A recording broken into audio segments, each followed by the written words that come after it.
Former CNN CEO Chris Licht was spotted during Oscars week seemingly without a care in the world at the San Vicente Bungalows, Hollywood's starriest private club. The ousted news exec was seen solo in the corner of the Los Angeles club's private open-air library, texting away on his phone with his feet up.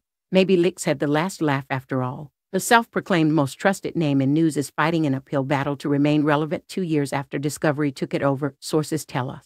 Anderson Cooper remains as the network's only primetime star after CNN axed Chris Cuomo and moved Don Lemon to mornings, only to then fire him last year under Licht's watch, before Licht was shown the door. Insiders at the network today feel talent has become an afterthought, after former New York Times and BBC honcho Mark Thompson took the helm in October, following Licht's catastrophic 13-month stint as its leader. In an effort to boost ratings, presumably, CNN oddly invited fired Lemon back to promote his interview with Elon Musk. Another source told us the network couldn't hire a top news talent right now, even if they wanted to. It doesn't seem to be a priority and they don't have the money to find the next big star, the source said.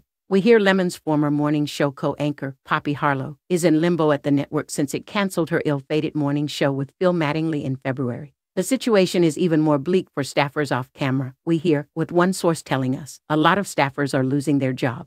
But the network seems to be banking on its lesser-known female talent to save primetime by promoting Laura Coates, Abby Phillips, and Caitlin Collins to primetime slots following top performer Cooper. Thompson attempted to reinforce the company's commitment to talent in a recent memo while citing Cooper's podcast as a way forward for the network.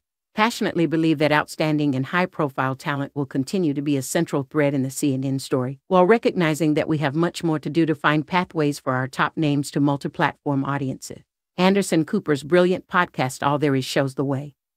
He wrote, "Still, many insiders believe talent isn't his thing. It's all about how to grow digital, which has left some staffers feeling like news is starting to take a back seat." Sources told us the company is focused more on building more documentaries because it's a low-risk way of getting viewers. They have very talented producers, but when it comes to news, they're trying to go as straight down the road as possible. So they gain traction from viewers tuning in to get an audience that aren't looking for Fox or MSNBC. And they're also trying to supplement with documentaries, the source said. Whatever the case, they're really contemplating their future and looking at this year as a pivot year, and nobody knows what the pivot's going to be, the source concluded.